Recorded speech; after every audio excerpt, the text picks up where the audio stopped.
there, everybody. So this is a continuation from yesterday's episode. I realized that when I started talking in the previous episode, I really wanted to talk about the culture of different congregations and how it's dictated by the elders.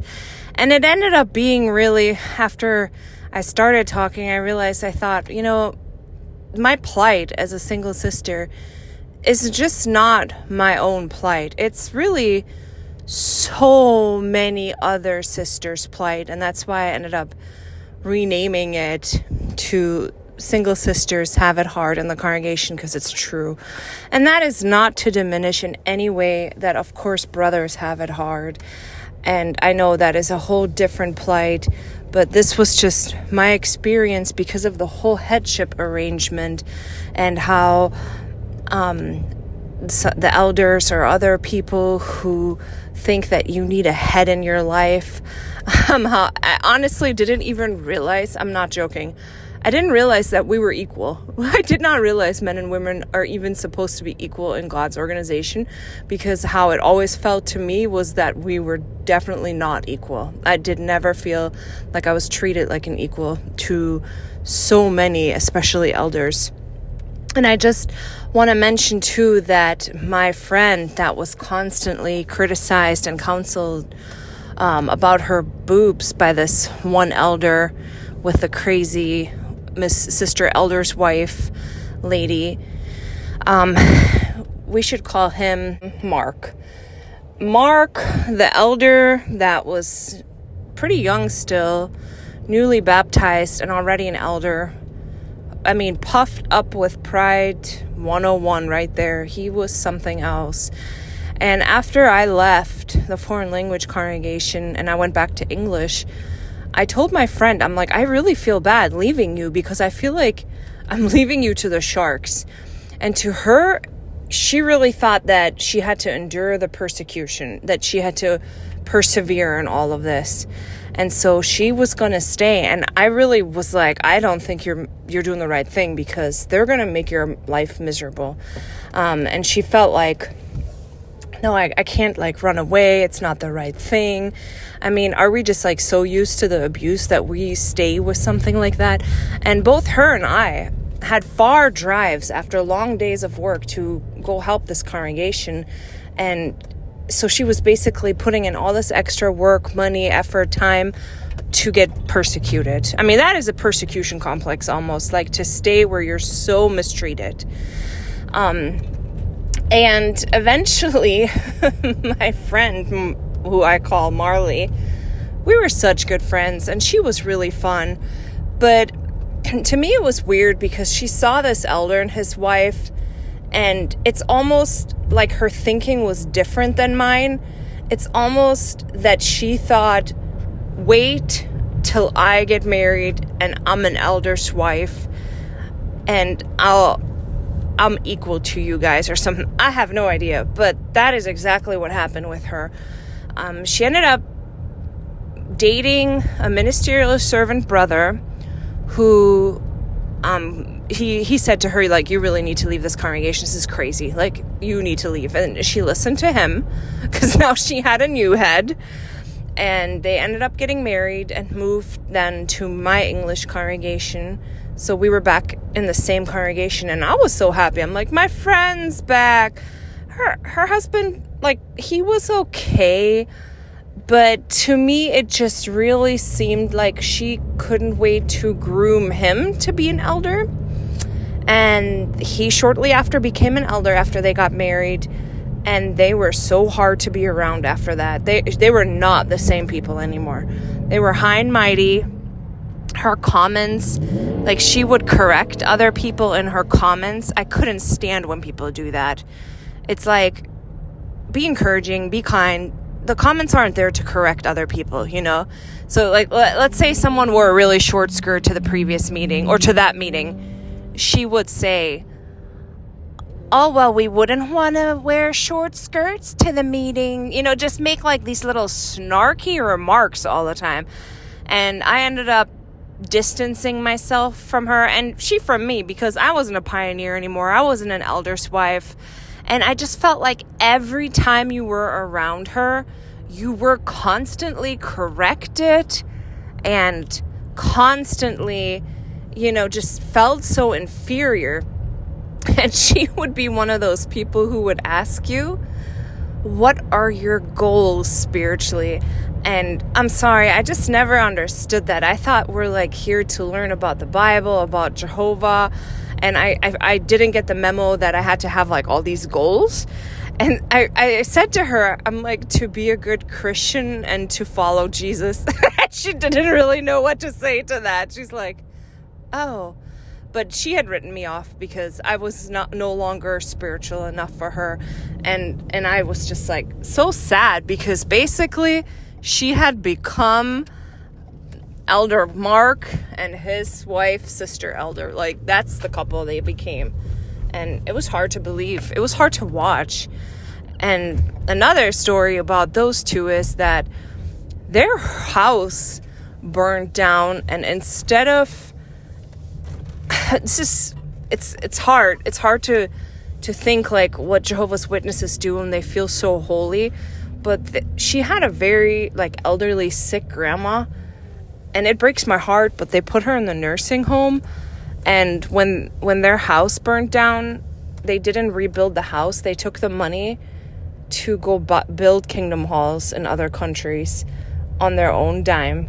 And when you know the whole scam about kingdom halls and how the organization abuses that and gets rich of that and what a scam it is, it's heartbreaking to think that these two people who were not wealthy didn't take care of their own grandma, who was just, I'm sure, stunned to get put in the nursing home, but instead they used their money to make Watchtower richer. And that is going to be like a whole nother episode that we still have to talk about, because we had some things that we watched with like the whole real estate that was really wild. But to me, it's heartbreaking that people who are not wealthy put their own money, so like they don't have a house to come back to after they're done building kingdom halls in other countries. It's just sad. It really is. It's just sad. So anyways, back to the Elder Mark and his wife that were giving us a hard time. It's really not just single sisters who have a hard time. It's also the children. My dad, who had been waking up for years, he showed me this picture, and it was basically a pyramid with the governing body on top. And who's at the very bottom getting crushed is the sisters and the children. And I was kind of like offended at the time. Like, what are you showing me? It's like apostate. Stop, Dad, stop it, But it always stuck with me because didn't I know that was true? And how come it is a hierarchy instead of being all level? If we're truly all brothers and sisters, it should be level, one line, horizontal. And it wasn't. It's a hierarchy, and that is exactly what Jesus didn't want. So it's kind of wild. Talking about how the children have it hard, one of my studies, and we'll call her JJ, she was just the sweetest, quietest, just adorable preteen. And her brother, I think he was probably just a teenager, and then they had two smaller siblings. A lot of people in my congregation were formerly Catholic, and it felt like that Catholic culture really was stuck in some people's thinking. So viewpoints would seep through that, you can recognize if you know the Catholic religion, like you shouldn't get divorced, like ever. Some of those things really felt like they got stuck in our congregation too in people's thinking. So JJ's family, the mom, she was a Jehovah's Witness, and she separated from her husband, but they didn't want to get divorced. They weren't even together anymore for years. Both had new boyfriend, girlfriend. And so she lived with what I'll call the kid's stepdad. But it wasn't really their stepdad because the mom didn't marry them.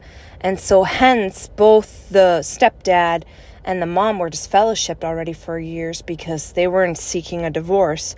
Really weird situation, but apparently, I don't know how this came about, but I don't know if the elders, they had asked the elders if someone could study with the girl, and someone was assigned to study with the young man, with the brother, and then I studied with JJ, and she's just a sweetheart.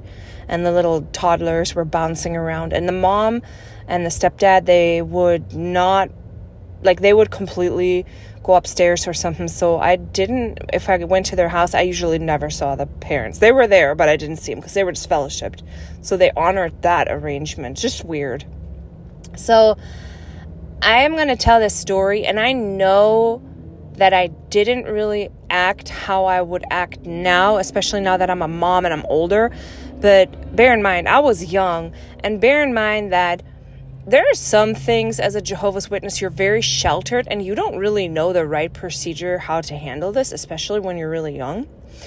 And I had seen signs of physical abuse on the kids. Now, when you're growing up in the Jehovah's Witness religion, there are parents who definitely beat their children. I was lucky that my parents did not do that, but it wasn't necessarily anything foreign to me.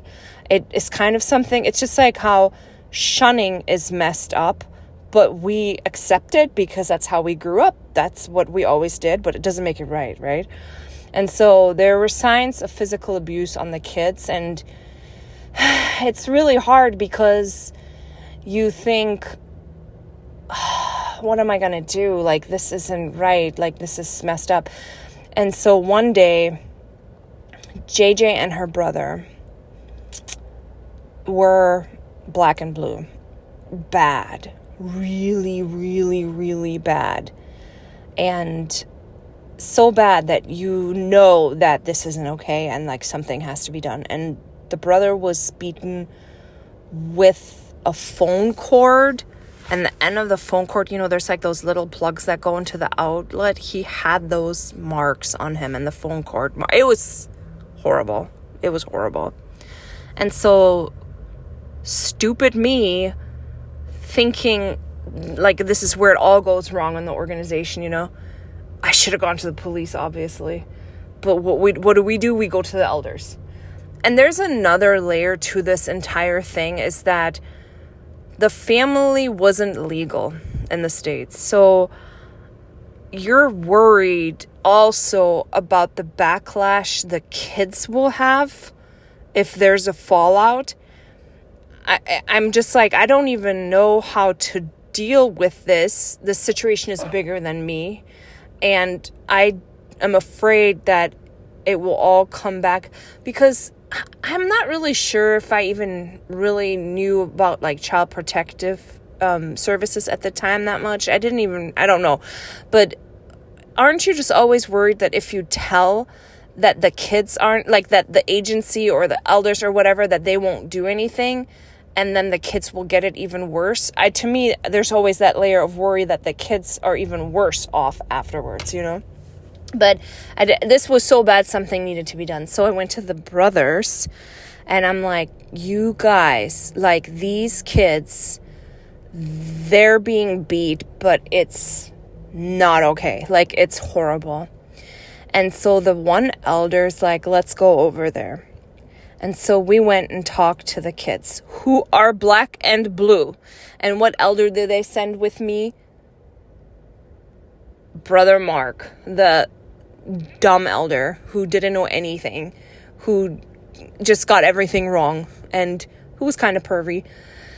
And so we take the kids out, and I'm really thinking okay, I guess he's just encouraging them or whatnot. We're just talking to the kids, and he starts lecturing the kids on how they need to be more obedient. Basically, if you're obedient, then this won't happen to you. That's basically what he's saying to them.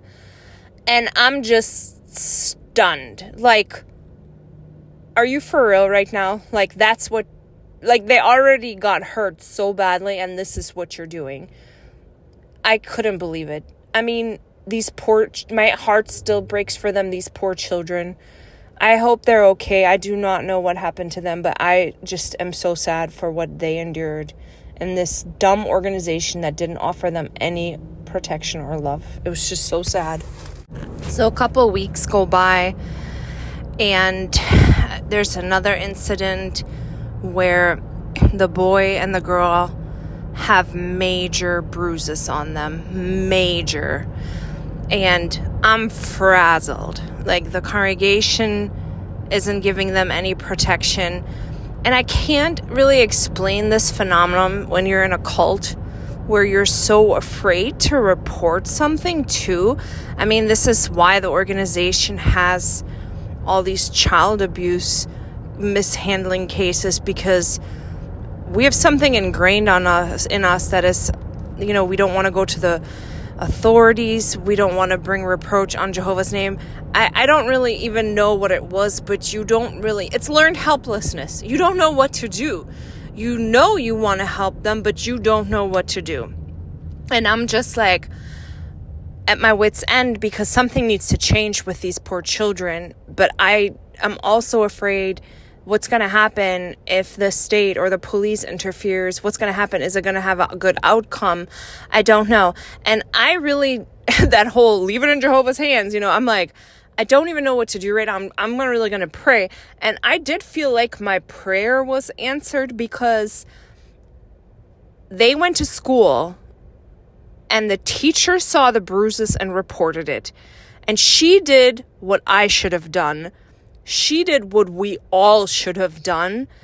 But I felt like I was so glad that I didn't have to make that decision. And somebody said that in the comments recently, like these mental gymnastics where you jump through hoops, like justifying or thinking really weirdly. Because I thought, I am so glad that this teacher reported it and then I didn't have to bring reproach, but I felt like it did need to be reported. It's just weird. Obviously, you should just call for help. But I will say this. I do not really think that they really got the help that they deserved. The state failed them, and Child Protective Services failed these kids too. It was horrible. At the time, my grandma was actually dying from cancer, and it was so disappointing and heartbreaking, because I don't think that my grandparents really expected to age or pass away in this system. So her having cancer and getting weaker was really like a shock to all of us, but especially to her. And I really do think like my grandma didn't believe in all this stuff anymore, but she felt such sympathy for these kids. And what happened is the kids were put in an orphanage, all 4 of the kids. And it was fairly far away from me, and I was trying to get down there to see them constantly. And the kids were terrified. Grandma ended up in the hospital. I'm going from the orphanage to the hospital while pioneering, just so much stress, really. And we're all trying to come up with a plan. Is there any way that maybe we could adopt these kids? I mean, how kind my grandparents were. We didn't really live in a big place, and we didn't really have the room, but they felt so sad for these kids that we were trying to figure out if we could put bunk beds in the dining room or somewhere. Like, we're just trying to figure out some way. So here's my grandma, lifelong Jehovah's Witness, and not an organization person, but like a spiritual person, just trying to do good to others, trying to come up with a way how she can help these 4 abused kids somehow. And we were not given the opportunity to adopt them or anything. They ended up, well, let me tell this whole story. They were put in an orphanage, and I happened to be there when they were reintroduced to their mom. What a freaking disaster. The children are terrified of their mother. Terrified. I'm watching the social worker. She's sitting in the corner, and she's filing her nails. She's not helping the kids. She's not talking to the kids. She's not talking to the mom. She's completely checked out. The mom walks into the room. And this is the first time after everything went down that the kids had seen her. And so what I would think is that the social worker should go over and make sure that the kids are okay, that the kids aren't terrified of their mom, that they're being reintroduced like in peace. And instead, she's not even paying attention. And so the kids are terrified, and the mom steps into the room, and she is not going over to their kids. She's not saying, "I'm so sorry." She's not making any moves to make people feel better or comfort them. The kids have to go to her. What a sociopath, really.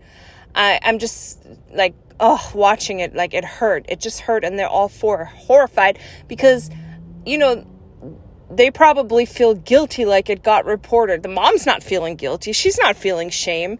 Just freaking disaster. So then the kids actually went through the foster care system and went with some crazy families who had a ton of foster kids. And JJ was just crying.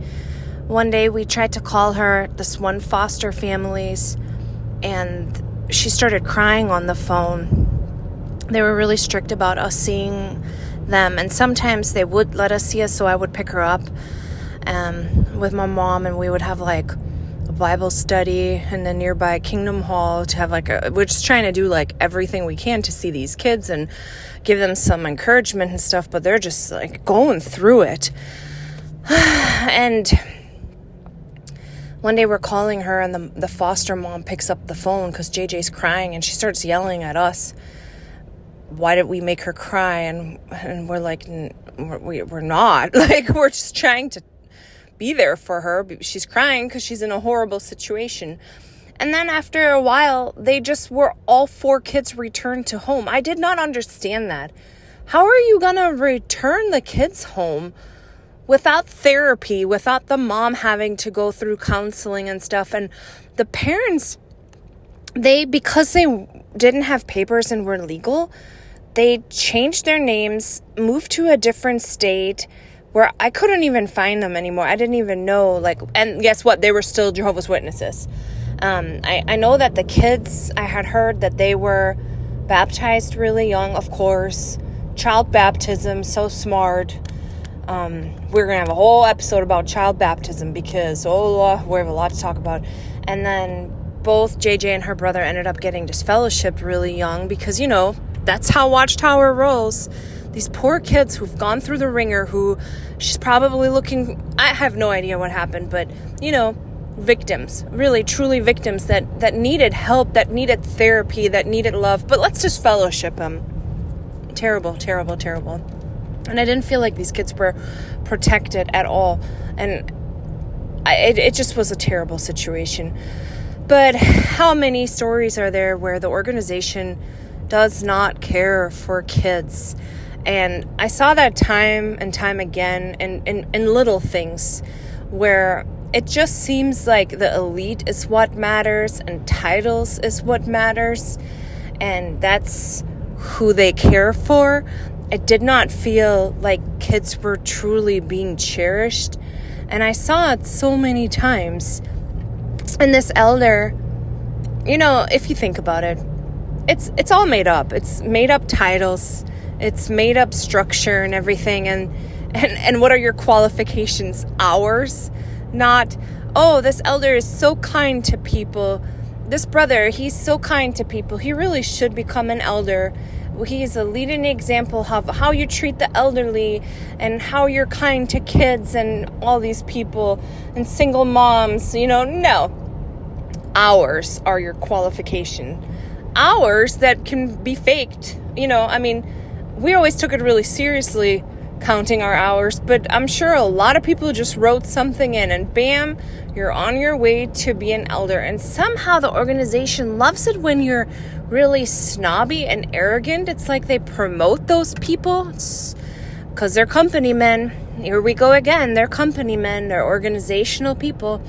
And this is not funny. It just makes me laugh, how dumb everything was.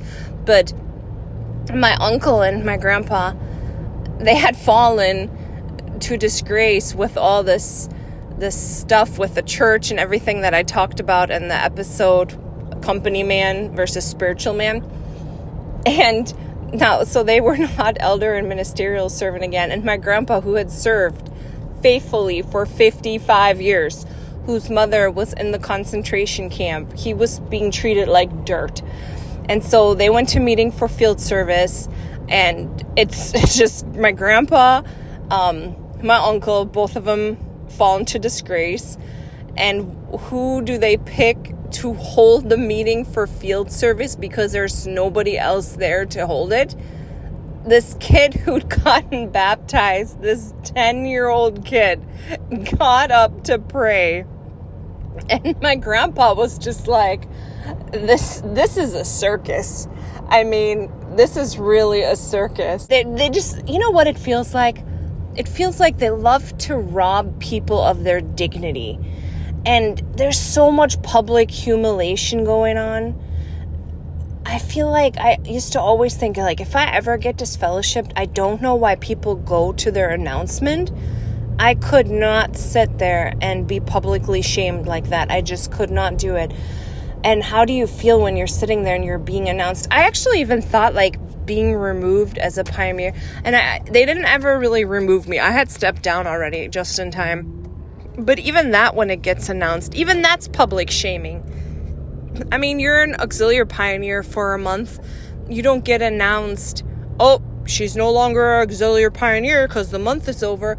So how come it isn't like a year-to-year basis with the pioneers? Well, because they want to lock you in.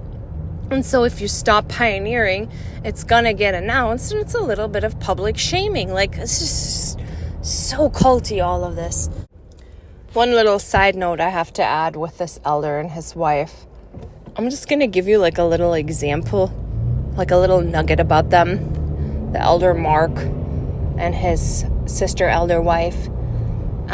The wife looked like Rosie O'Donnell. If you don't know who that is, just kind of Google it. She looked like Rosie O'Donnell. And this is how, like, we're supposed to be followers of Jesus, and people are such followers of men. They had a study. The wife, she had a study. And the study had, like, long hair and was really kind of cute. And, like, Rosie O'Donnell's sister elder's study, she cut her hair short just like Sister Elder. She started wearing the exact same clothes as Sister Elder / starting to look like Rosie O'Donnell. And it was just wild to watch this because her study was definitely like becoming her teacher, so to speak. And we're just looking at this like, wow, this is wild. Like, do not be followers of men. And here, this is exactly what's happening. It was just wild. Well, that was the story with this sad situation. And if you have similar situations, please